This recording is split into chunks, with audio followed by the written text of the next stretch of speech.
I'm Kumar Srikanti. I'm VP of Engineering in vSphere R&D, responsible for storage, networking, and graphics.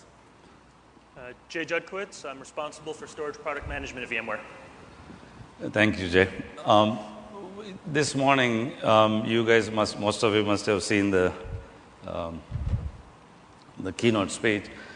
This is a one step below the new infrastructure that Paul talked about. So when the genesis for this is when Jay and I started talking about it and say, what would feature look like 3 to 5 years from now? How will the storage fit into the new infrastructure? And this presentation came about that. It's a standard disclaimer. Being storage guys, we thought we should make it redundant. And we have one more disclaimer, but at least we thought we can make it a little bit fun. This is one of my favorite quotes. I'll let you guys read it. The part I like it is when you predict, you feel silly at the end of 5 years. So with that being said, we'll go ahead and start talking about where I think the new infrastructure, how the storage will fit into the new infrastructure, and how we as with the partners and ecosystem and us will do this journey together. What I'm going to do is most of the presentation I will take it off, and then Jay will walk us through some of the journeys of each of these server, VDI, and next-gen apps that we talked about. What you'll see the theme here is obviously most of you know the storage is the single largest cost in the data center, and server consumes that most of it. And then the next one is the VDI. This is in the desktop space. This is starting to make a very significant cost. And the third one that you saw this morning in the keynote about the next generation applications and how they are really challenging all the conventional file systems, RDBMS, and storage, block storage, and we have some thoughts in that space. The goals for this is the third disclaimer. The goals for this presentation, when we start talking about it, one thing that we want you to walk away with, this is not a VMware roadmap. This is not an endorsement of any technologies or any statement on any specific partners. This is really, as I started off saying, that it's our goal to share with you how this will evolve in the next 3 to 5 years with the efforts from the partners and ecosystem to solve the real customer problems. How do we leverage new disruptive technologies and enable the new solution? So what we really think at the end of the day, majority of these solutions are going to come from our partners, and obviously VMware, as Steve and Paul talked in the keynote this morning, we are doing our part to make this journey into the cloud. Our request to you guys is please engage and start a dialogue. Talk to your favorite supplier. Talk to us, and we are in fact, Jay has scheduled some follow-up sessions, and we would be very happy to listen to the input in these sessions or later in the coming months and weeks. My first, one of the very interesting things as you think about the cloud, and we talked about the storage is the significant part of the cost in the data center. To make the cloud a reality, storage has to reach the same level of utility-like model as the compute has reached. And when we think of the utility, when we want water, you just turn on the tap, use the water, you pay your bill. And I think this morning again you saw about pay-as-you-go attitude. So what does it take to be a storage, to be a compute-level journey into the private cloud and public cloud? There are what we did in each of these sessions, and then we'll try to come back and tie these together. In each of these sessions, we said, what will be 3 to 5 years from now? What are the things that are going to happen that will make it a reality? So we call them claims for the future. The first one is physical storage will reach, we believe, the linear scalability, the performance, and grow as the capacity grows. This is same as, again, using the water analogy or electricity analogy. If you turn on the light in your house, that doesn't put an extra load on the system wherever the grid is coming from. Obviously, if you look at how the utilities are managed, and we should manage them trivially.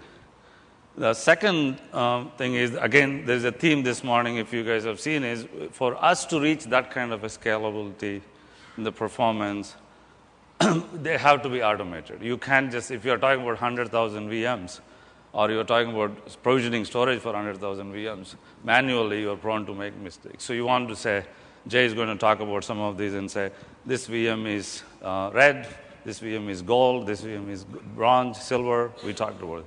So what does this do? What that helps the architects and the people we are designing systems is, how do you prioritize the IOs? How do we keep the IOs strong? How do we know that if a VM is provisioned in a high performance compute space, we need to figure out how to give those IOs to that. So we think the second thing is, policy is a mantra that you will hear from us all across, because that is the way you would see any utility that you got to bring it into a silos of that each of them will fit into. And then in the same mechanism, the third one that you will see is the automated feedback. If you don't have a feedback into the system, it's an open loop system, and you can never know that. So we think this will be a reality. And then finally, storage will be completely span across the geographies as a single pool. This will allow us the policies to VMs to move across the data centers, create the secure mobility across them. We saw the security part of it. We can do the interdata center WAN optimized storage, and then you can also do the DR and geo load balancing. So with that, I'm going to have Jay walk us through some of the, and then I'll come back and talk about the desktop. Thank you, Kumar, and thanks everybody for joining. So before we go down the technology journey of where we have to end up in 3 to 5 years, let's talk where we're starting from. Everybody's pretty familiar with this picture, probably. The world starts with one or more arrays, creating a number of data stores, which are mapped to a cluster of ESX servers, which then run lots of virtual machines. This model has been pretty good to us and pretty good to you all, hopefully. It's enabled things like vMotion, HA, DRS, fault tolerance, site recovery manager, but it's not without its problems, right? So what kind of things would customers like to see improved? First, planning and sizing over time. How big do people make data stores? How many VMs should go on them? What should I make the data stores from? How many hosts do I have access them? These are things that are very confusing that should be not fixed by best practices, but by fundamental technology changes. The cost of managing the hardware at scale. This involves things like adding and removing and retiring and migrating. But I think the one that trips people up the most is managing performance and troubleshooting performance problems. How do you get that taken care of when there's all these hosts and all these VMs accessing all this storage? It's kind of a mesh of confusion sometimes. Optimizing the hardware value. By this, I just simply mean that arrays and storage, by most studies, takes up about 60% of the CapEx of a VMware deployment. And the storage vendors put a tremendous amount of IP and manpower into making those arrays valuable to you. And we want to make sure that every bit of that value is as applicable in a virtual environment as it is on a physical. Application SLA enforcement.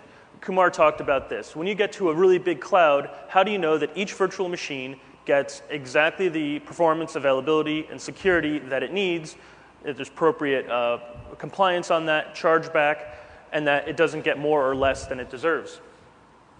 Multi-tenancy and compliance is sort of obvious when you start talking about clouds. How do you make a secure multi-tenant environment? And lastly, the cross-data center management Kumar mentioned. Now, when we talk about how to make this happen, we're going to introduce a number of technologies. Let's start from the top. Let's start from the VM management. And like Kumar said, we're going to start with policy. Right? And policies is kind of this fluffy word that everybody kind of uses. So let's try to be specific about what we mean here.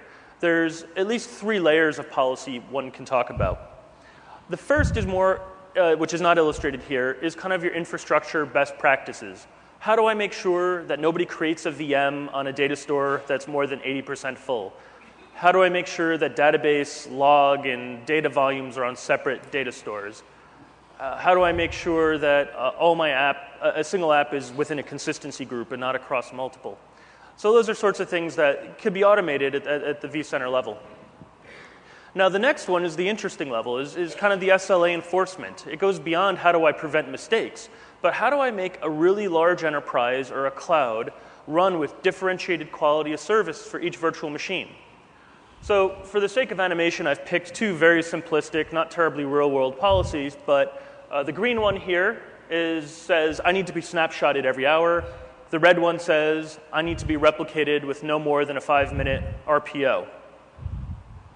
Now, I can very simply, today, if I have a small environment, without thinking too hard, make one data store that has the snapshots, one data store that has the replication, and pick the data stores accordingly. As I create VMs, just pick the right data store. That gets a lot harder when you have 10,000 VMs, let's say.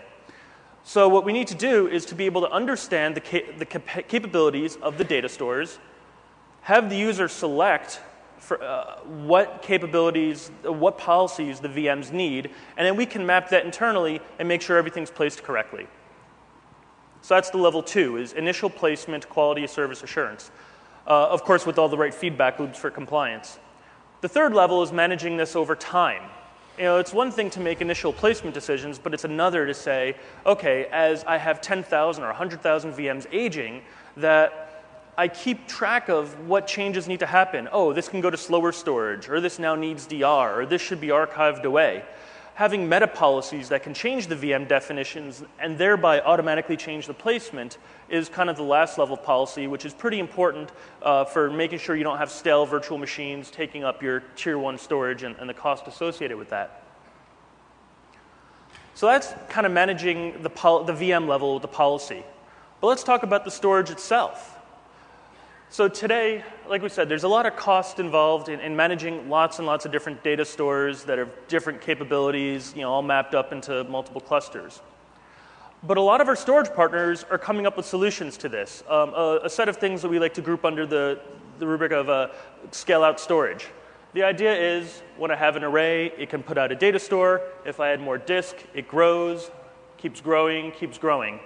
I keep growing this in modular units as I add more VMs and more servers. The idea here is that you get to a zero-touch hardware management. Things like adding and removing capacity becomes easier.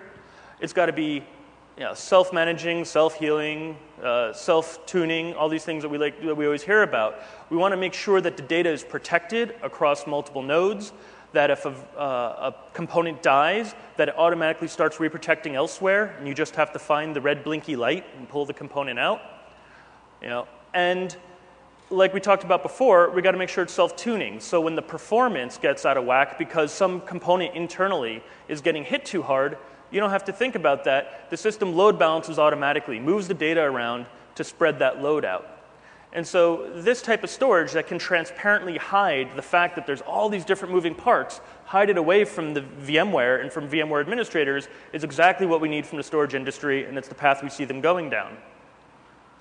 Now there's another riff on this that we're starting to see, some of our vendors doing storage virtual appliances, actually taking the internal disks and building out scale-out storage in much the same way. Historically, you wouldn't really think about this much for an enterprise deployment, but there's a lot of changes. One, the disks are just getting way bigger, which you can get just a tremendous amount of capacity, which is good, right? But then the IOPS per gig goes down. But SSDs and clever use of SSD allows us to get a lot more I/O effectively for each disk.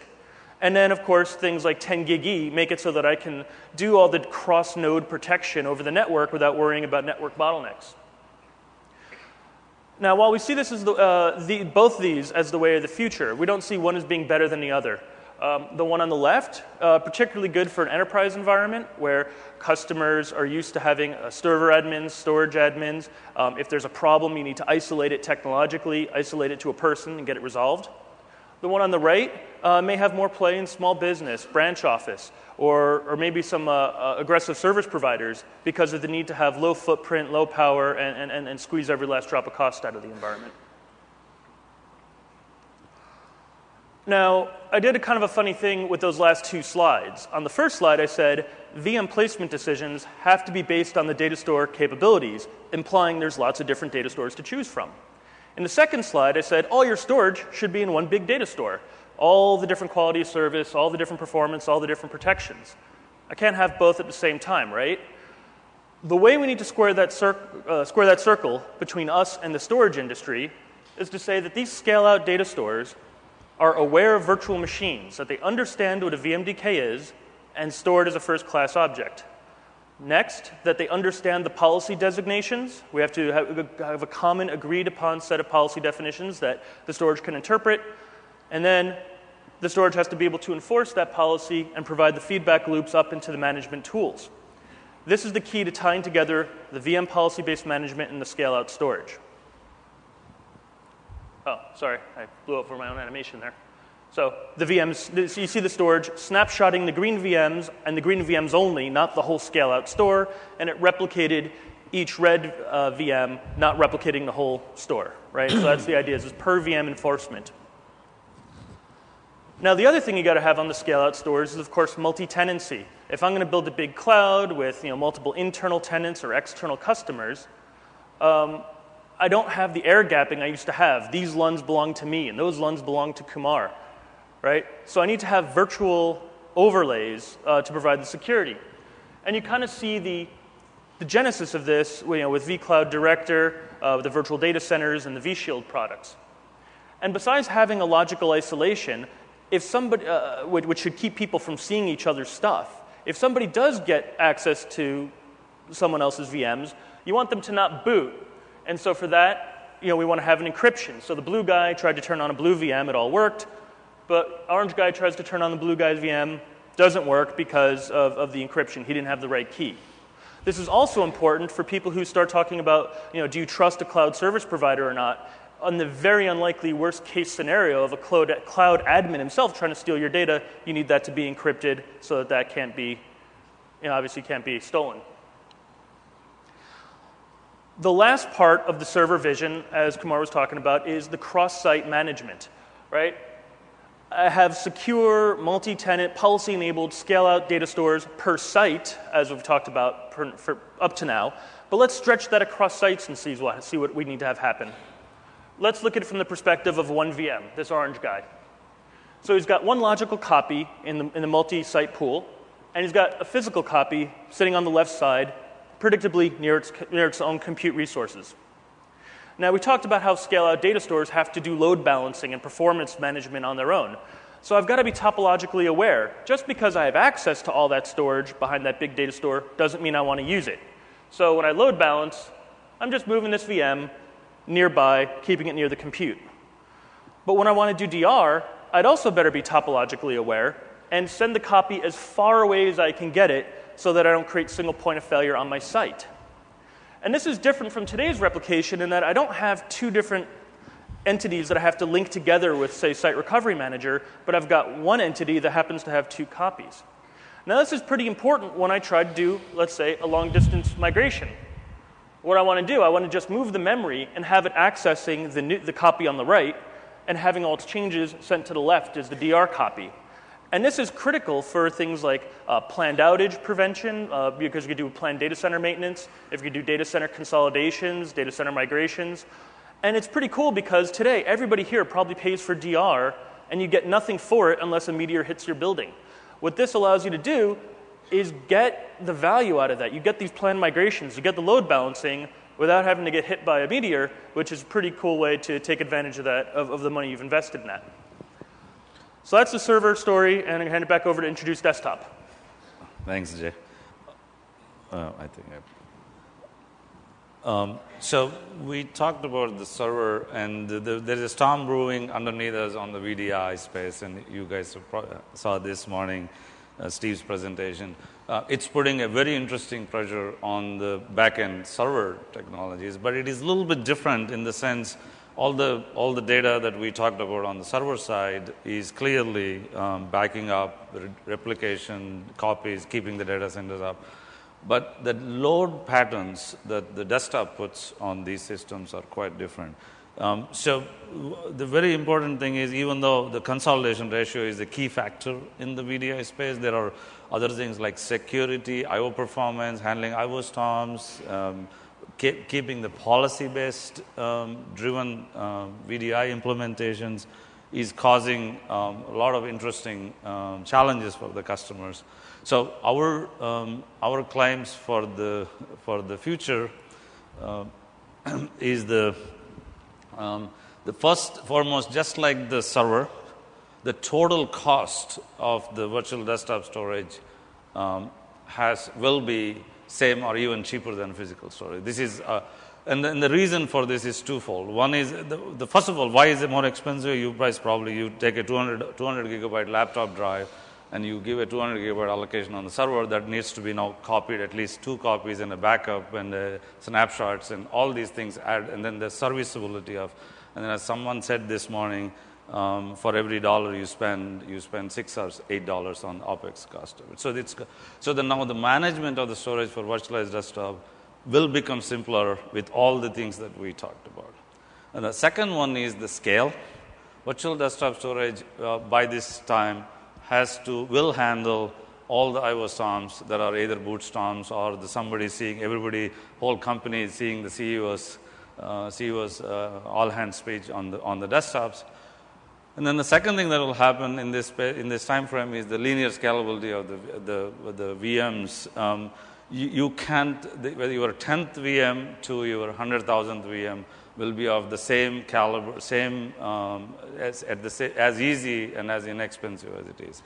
And the last one is one of the most important things in the VDI space is the stateful experience to a stateless experience. And let me take a quick second and say, essentially, if you take your laptop and you actually personalize everything, and then you have your own specific set of applications, what that administrator wants is you want everything to press one button and say, I'm going to create a gold or silver, or I'm going to create a VM for a finance department, I'm going to create a VM for the R&D, and then that will be a... So what we anticipate in this time frame, you'll see some of the journey that Jay will walk us through again, is that for end user, it will be a stateful experience. For IT administrator, it will be a stateless experience. And then last but not least, all this data that, again, as Steve presented this morning, will be in the cloud, will be accessible to non-PC devices. And all these things together create both challenges and the opportunities for us. Thank you, Kumar.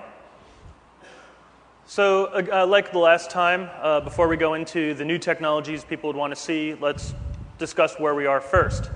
I'm going to focus on the stateful desktops because stateless desktops is a relatively well-understood problem. In the stateful desktop, I've got each virtual machine has its own VMDK file. The VMDKs have their own operating systems, their own applications, their own user data, and user-installed applications installed on top of them. And these VMDKs are stored on shared storage, and generally, that's the first shared storage that a desktop administrator has ever seen. So what does that cause? Well, it causes management difficulty for, again, trying to get desktop administrators thinking about SANs and shared storage and planning accordingly.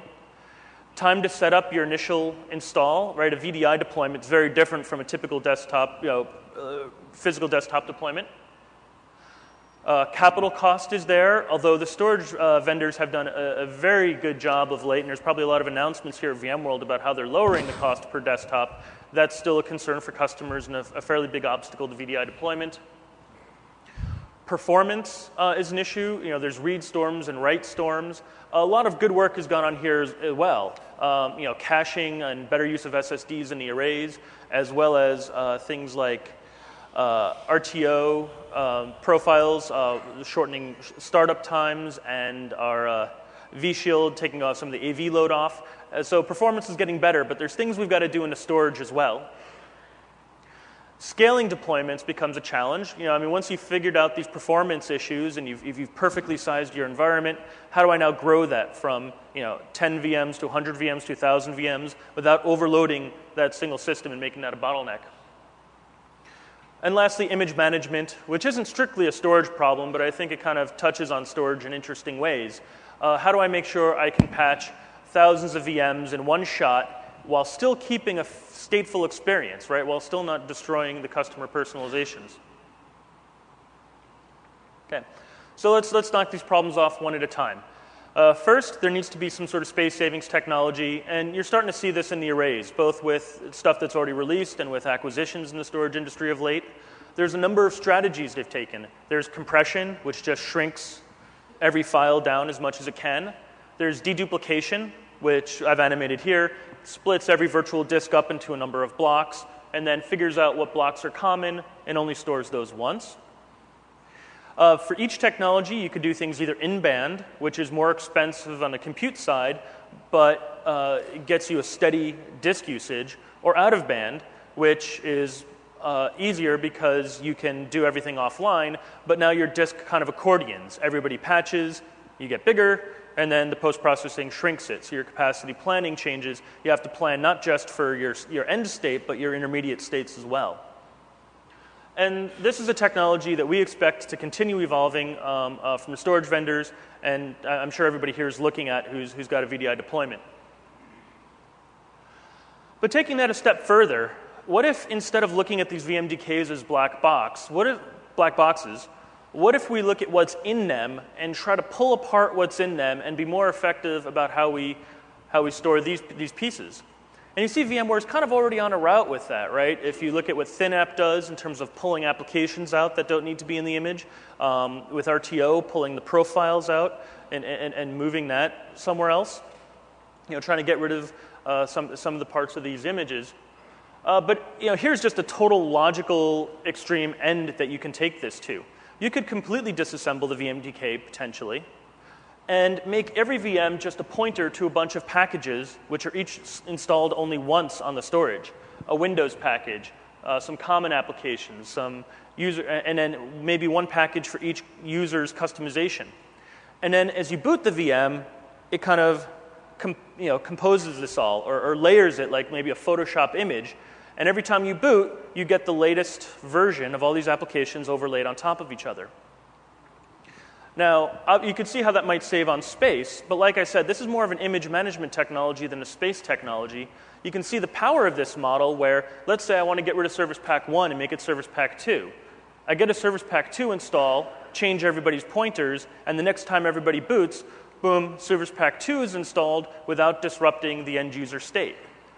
Right? So no patching, just everybody automatically gets the good stuff next time they start up.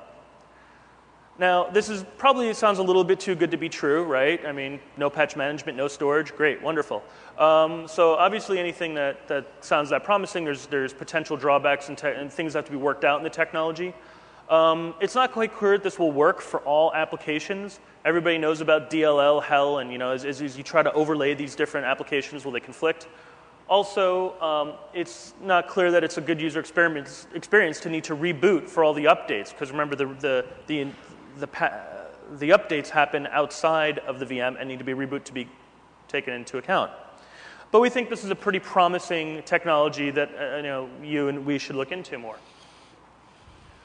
Now, once you've shrunken things down, whether you've used the image composition or compression or dedupe or what have you, you're using very small amount of disk, which is great from a CapEx perspective, but now the performance has to be managed. All those I/O storms become issues, right? And again, the array vendors have done a lot here in terms of caching and better use of SSD to make this better. But a lot of these hits shouldn't go to the array in the first place. If I've got 100, 200 VMs per server, I want all those hits to come from my local disk. I don't want to send that over the network, even to the most efficient array in the world. And so some kind of host-based caching of the common bits is absolutely critical. But now kind of taking the next step, well, if I can cache those local bits, and if they really are compressed really well, why not use that as the primary storage? We've already talked about the possibilities of a scale-out storage based on local disks and local SSDs. Well, desktop, talking to customers, desktop seems to be a place that people are interested in trying this out. Of course, you need the protections that we talked about, replicating the data across the network into different hosts, so you have reliability. You need all the self-managing, self-healing, self-tuning kind of stuff, or else you're going to get yourself in trouble with the, potentially as different users go up and down in their utilization.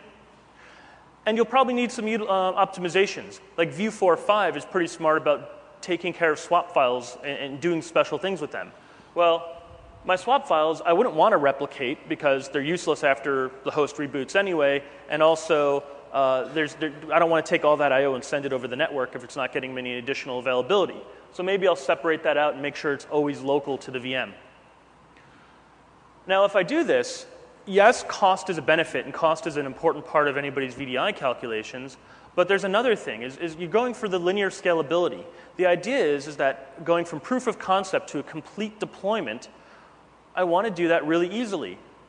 You take this model, every time I add a host, I add more disk, I add more network, I add more memory, I can get more VMs. And I kind of try to remove the bottleneck of something external. And so that's kind of the really exciting part of this model. Now, there's something I kind of skipped over, though, which is once I've taken all the VMDK, whether it's swap or non-swap information, compressed that down, there's still a lot more data out there. There's all the user content. My documents and whatnot, user-installed applications. We talked about the ThinApp packages and the RTO profiles. That stuff's all mounted from external CIFS stores. So I haven't quite gotten rid of all the external storage there. But one could imagine, as you're just playing with PowerPoint bubbles, really, what if I put a CIFS file server on top of that scale-out local store? Again, I've compressed the heck out of the VMDKs, so I've got room on these 2 terabyte mega disks.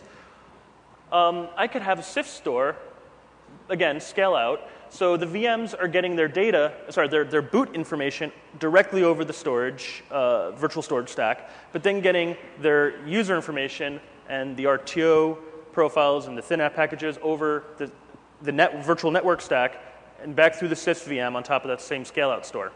And now I've really hit that truly linear scale that we were talking about in the last slide without hiding anything else. But there's one more step, which is this is all in the data center. I mean, anybody who saw Paul's talk and what he said about the user experience, the goal is to use any device, anywhere, any time. Sorry, I just totally boned that. So how do we get there? If I trap everything in the data center, that's not really gonna work, right? So what if we go back, that we started with saying local disk should be a cache, then said, well, maybe it should be the primary storage. But let's go back to thinking about it as a cache. But instead of caching in front of array, we can cache in front of the cloud. I can take everything that was on CIFS and map one by one to cloud objects, like over REST or something like that.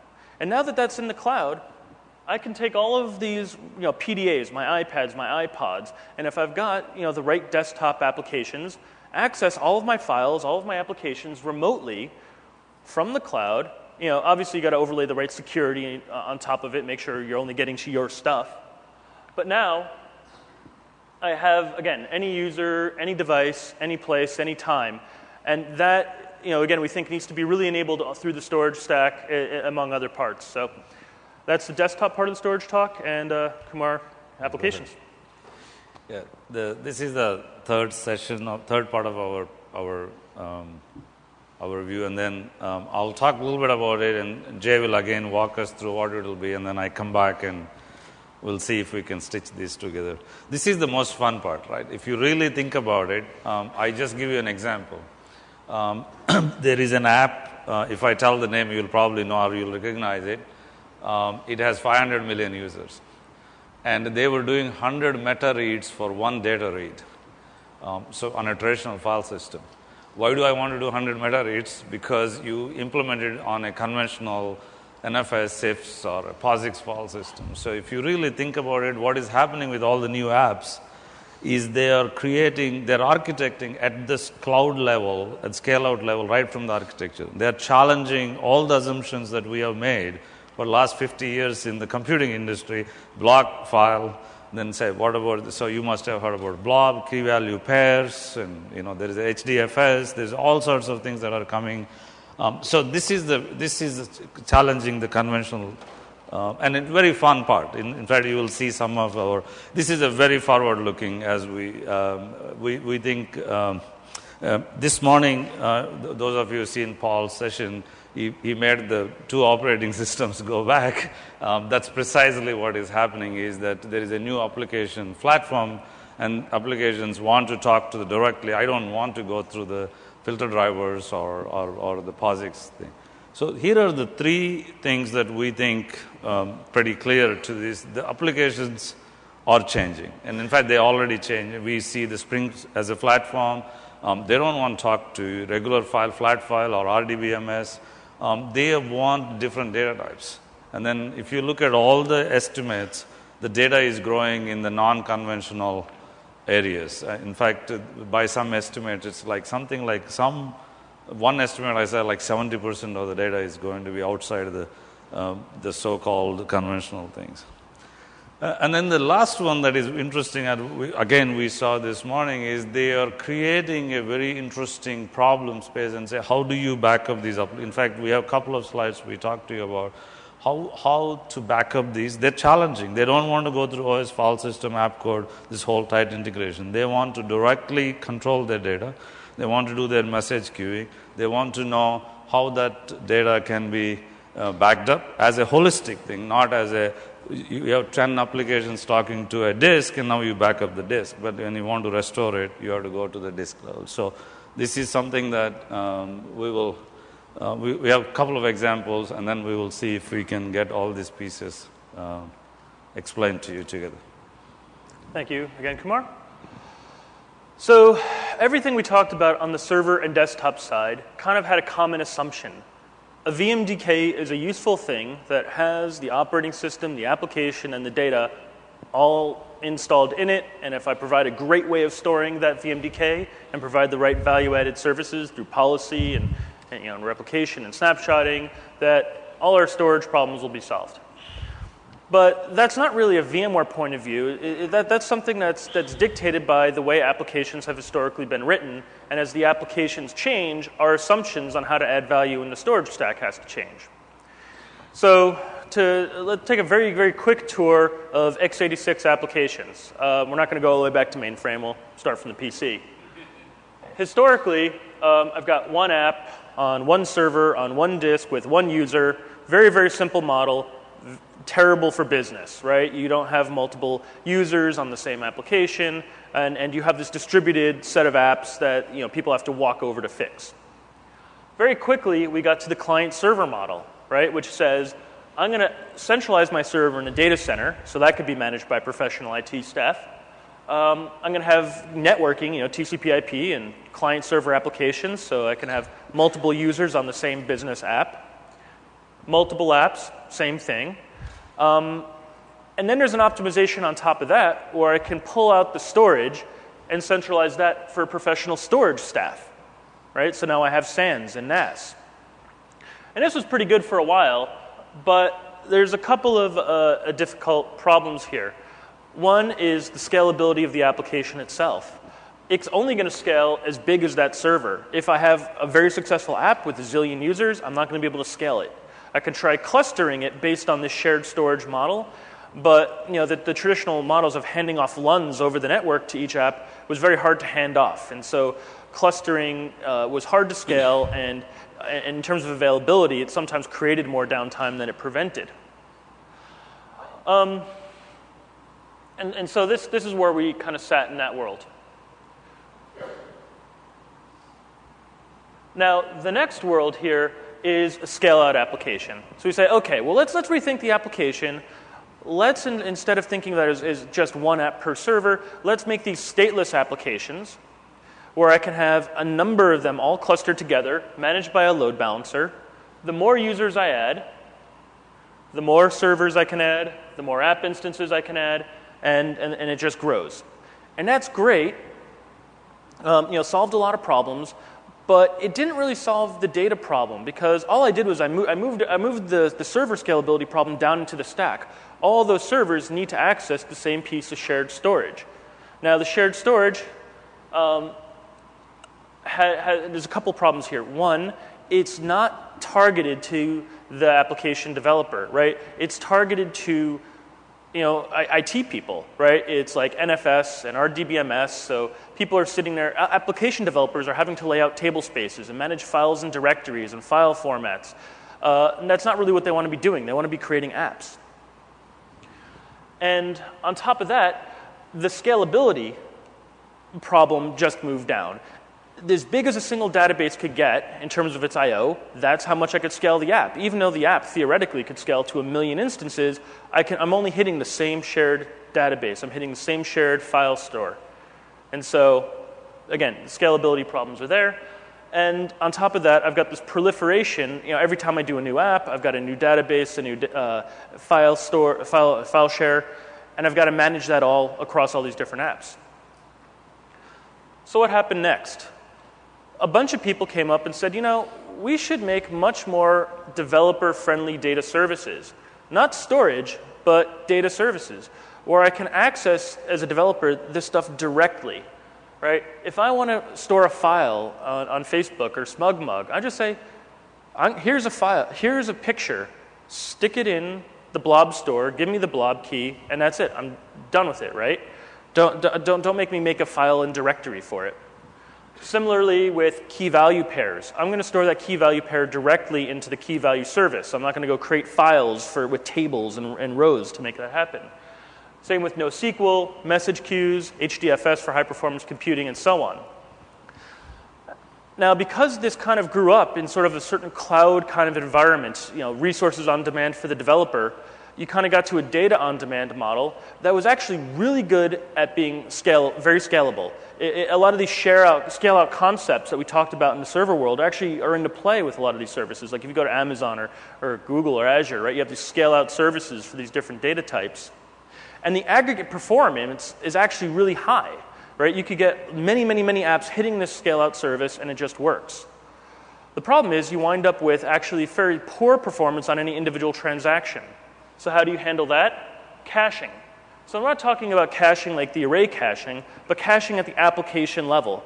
The application itself wants access to a distributed shared memory system that's relatively highly available, so it can get very high application performance and still get its persistence as it flushes down to these scale-out data services. And so that solves a lot of problems. But there's two more, as we've talked to the app cloud team inside VMware, I think there's two problems on the horizon that I think we're going to want to try to address. First is, any application can use a number of these data services, right? If I've got an app, I can have code, try and do this in a particular order. I can have code as a tarball sitting in an NFS pool. I could have simple relationships stored in a key-value pool, large objects stored in a blob pool, and structured data, maybe if I still have some left, in an RDBMS pool. Now, as a cloud administrator, I'm managing at least 4 separate pools. Each one has to have its performance monitored, its capacity planned, and so on and so forth. What I'd really like to see is to be able to have just one large pool with multiple personalities. Right? I just want to manage just one pool of storage, and as far as the applications are concerned, they all just use that as if they were separate stores. Now, this is going to become a really important point when we talk about the second problem. It's not just about the OpEx of that data center, but let's say I've got one app which got stuff spread all over. I had a second app, stuff spread all over. How do I manage the data for each application as an application? Right? If I want to, take a point-in-time copy of application number 1, how do I do that? Well, if there were 4 separate storage pools, that's not really going to happen, right? But with one pool, if it's smart enough to be able to introspect the data, smart enough to know which pieces of storage are actually app 1's data and app 2's data, I can do point-in-time copies. Maybe package that up, put it in a blob, store it back in the same blob store, and replicate it to 3 sites. Same with restores and recoveries.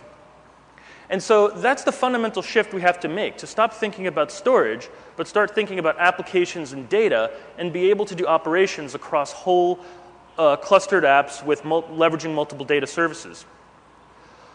So this is the last slide I've got. And I think we showed you a server vision, a desktop vision, and a next-generation application vision. But I think what we want to do is find a way, how can this all come together? I mean, is it really three separate worlds, or do we have any ideas for how it might, circle back on itself? Do you have any ideas? I think you do. We thought about this quite a bit, and we said, is there a way we can get this into a possible end state that some of you can see what we think, our architects and our visionaries have been thinking about. One area that is very interesting to us is we talked about this blob store. It has very interesting characteristics. Today you see it in S3 as an example. It makes it, they removed some of the traditional file system headaches like updates, and it's very good for the right ones. Applications, and it has a very interesting, it turns out it's very good for backup and archive, so I can use it. It turns out it's very good for templates and media applications, and it turns out that apps can directly write to the blob if that particular one suits their particular application. But the challenge here for us was how do you tie this, assuming that the blob store reaches the economical models that we all think, and blob as a canonical storage form that we all think that has a value. So one interesting app can the VMD case, which is essentially VM file system, can we build a caching layer and the backend becomes the blob? So now you can see all the three pieces. You can run your desktop, VDI, and then you can actually access to the public access. Your apps can go there. You can create the backups. And there are some challenges. For example, I think this morning also it was mentioned, consistency models are very interesting. Which copy has the caching here is not really caching. Caching here is really a local disk, right? So you have to worry about is the write-through caching. And there are a lot of interesting ideas. We are working through it. We are talking to the partners. But we think this is a very potentially an interesting model to look at all these three pieces coming together. If we can make it work, it has a very low OpEx. Transaction storage, you don't pay for it. I mean, it's like somebody was joking this morning. It takes me a week to get a computer, a desktop unit in my office, but I can get it in a credit card for less than 10 minutes on Amazon, right? So we all know that.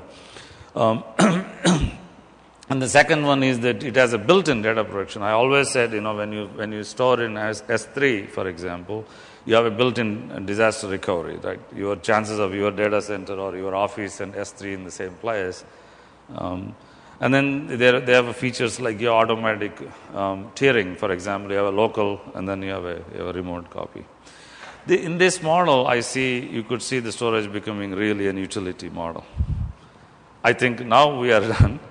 And then finally, I'd like to so if I just put all these pieces together, we tried very hard, tried to leave some time for the QA, so it looks like we succeeded. But let me walk through this slide.